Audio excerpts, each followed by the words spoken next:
So, thanks for having me.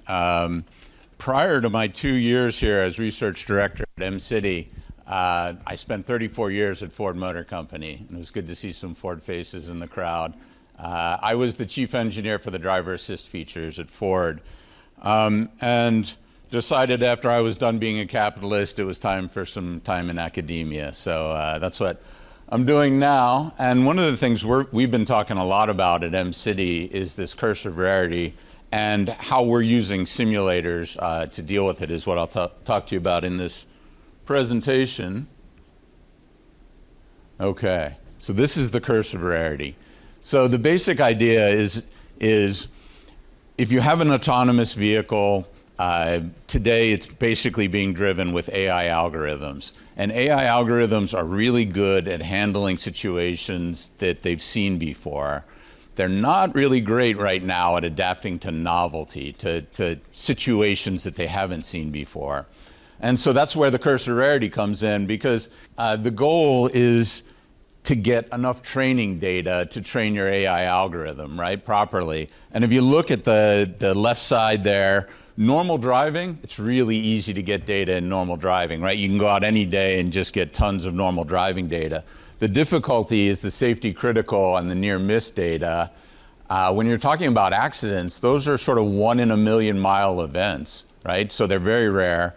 If you're talking about fatal accidents, that's 1 in 100 million miles, right? So when you're talking about this kind of rarity, basically, if you're trying to do that physically, which a lot of companies are, it doesn't scale. Simulation has to be part of the solution here. So Dmitry Dolgov, the CEO of Waymo, came to U of M last fall and gave a really great talk. There's a YouTube link to the talk that he gave, and this was one of his slides. And so this is the scenarios that we're talking about, for rarity. So here's, a bicyclist losing control of his vehicle. Look at this one. This is a small child right here running out into traffic, right? Absolutely terrifying. This is a skateboarder who fell in the middle of the road. This one we'll come back to. It's a pickup truck that's dropped a gas grill into the road that's coming into the path of the vehicle. Here's a tree falling across the road. Here's a flooded road. Here's a police officer making hand gestures that the vehicle needs to understand. Here's a distracted driver drifting out of their lane without even realizing it, probably texting, right? So these are all the sorts of situations that actually happen in the real world that need to be handled. So let's go to the next slide. So this is the way we're handling it, is with simulation tools. We've been a physical test proving ground for a decade, so we do a lot of physical testing. We're well versed in that. But what we're moving into is being a digital proving ground. This is our digital twin here that we've made. It's an NVIDIA Omniverse digital twin. We also have a Carla digital twin. You see the reflections in the window glass? I mean, this is a very high quality digital twin. Very, very realistic. The foliage, the leaves look very realistic. The shadows are soft on the road. So, a very high fidelity digital twin for doing our work. And the nice thing about being a research lab at University of Michigan is we can give everything out open source, right? So the QR code there at the top right, if you follow that, goes to our GitHub. You can download the digital twin.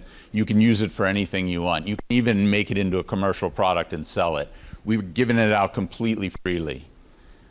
The bottom QR code here would be if you wanted to populate this scene with other vehicles driving around, creating adversarial situations for the vehicle to handle.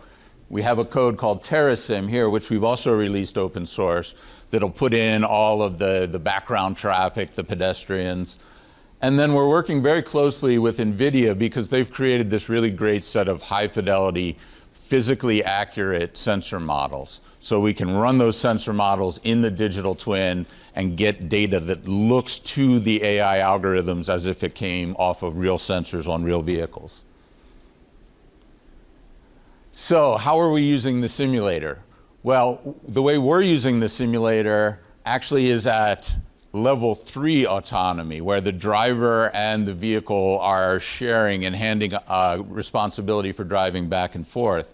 And what we're specifically looking at is how can we safely and efficiently develop these co-driving features in risky scenarios, like some of those scenarios that I showed you in that other slide? How can we do that in a way that's safe and efficient and nobody gets hurt, but where we can also collect subjective feedback on how well the features are working and can do design iterations on our interfaces to try and make them work better? So one of the main things we do is we use mixed reality. And this is mixed reality with the full vehicle in the loop that I'll take you through. So basically, here we have a study participant sitting in the simulator. This is the view they see in the digital twin. This is our virtual test vehicle. It's running an AV software stack, and it's come to a stop because it's being blocked by this truck. And so that's like the normal, typical, full virtual way of doing it. But at Mcity, we're taking it a step further, and we're putting the full vehicle in the loop.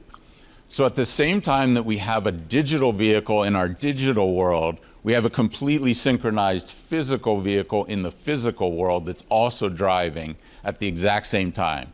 So we're driving the same vehicle physically on the road and digitally in the virtual world. And the nice thing is that this vehicle is stopped because it thinks it sees a truck, because it does see a truck, because it sees everything that's in the real world and everything in the digital world. So the great thing about this is, that driver in the driving simulator is not only controlling the vehicle in the digital world, but they're actually controlling a real physical vehicle in the physical world. And all the physics of the vehicle dynamics, the tire model, the AV stack, all of that is running on the real vehicle. None of that's simulated. So here's a demo we did last October. So the vehicle comes around the corner, it stops because it thinks it sees a truck in front of it, because in the virtual world there is a truck in front of it. And it asks this driver to take over. He grabs the steering wheel, he starts to drive. You'll see here he minorly clips the truck, and partly one of the things we learned there is we need to implement the Vario goggles, so that the driver can look and see how big a gap they have right there, right? But he completes the maneuver, hands the control back to the vehicle, and you see the vehicle in the real world has driven around that virtual obstacle.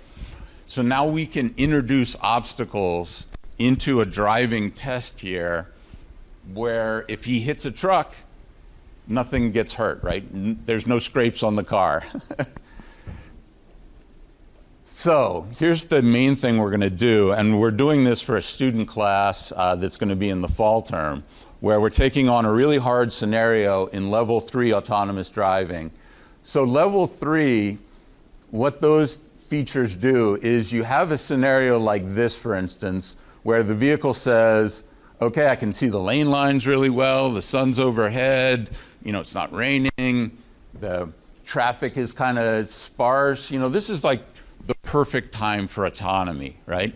So the vehicle says, okay, driver, I can take over and do the autonomous driving. You can watch a movie if you want, right? So they're allowed to take their eyes off the road, do something else. They can text, they can dial into a WebEx meeting, they can do whatever they want. They can't leave the seat, though. They have to be re-engageable. So what happens next is, this is an actual clip of a real incident, right? This gas grill falls out into the road and goes into the path of the vehicle there. And so now let's think about what's happening to the driver, right? They're sitting there watching a movie. All of a sudden, the vehicle starts steering, it starts braking, and it starts saying, driver, re-engage, right? And so they have to put down their movie, they have to look up and re-engage in the world, figure out what's going on. And then what do? Do they grab the wheel and yank it? Do they do good things? Do they do bad things? Do they look at the right area? Do buzzers and bells going off make the situation better, or do they actually make it worse? Do they induce panic, right? So we are working together actually with Stellantis to develop this into a course that we're doing in the fall, where students from the School of Information, working together with Stellantis and Mcity, we're going to be designing those interfaces to do that handoff. and then we'll be testing out those interfaces on human subjects and seeing how they do, and then redesigning the interfaces. And so the basic idea here is, the human subjects will be presented with that actual scenario where a gas grill in the virtual world will drop in front of their vehicle and they will have to react to it. And there will be a real vehicle on the real track that they are controlling that will have, the level 3 stack on it. And they need to manage that situation however they see fit, and we need to learn from how they manage it to figure out how to redesign our interfaces to make this very difficult situation more tractable. Good. Thanks for your attention. I appreciate it.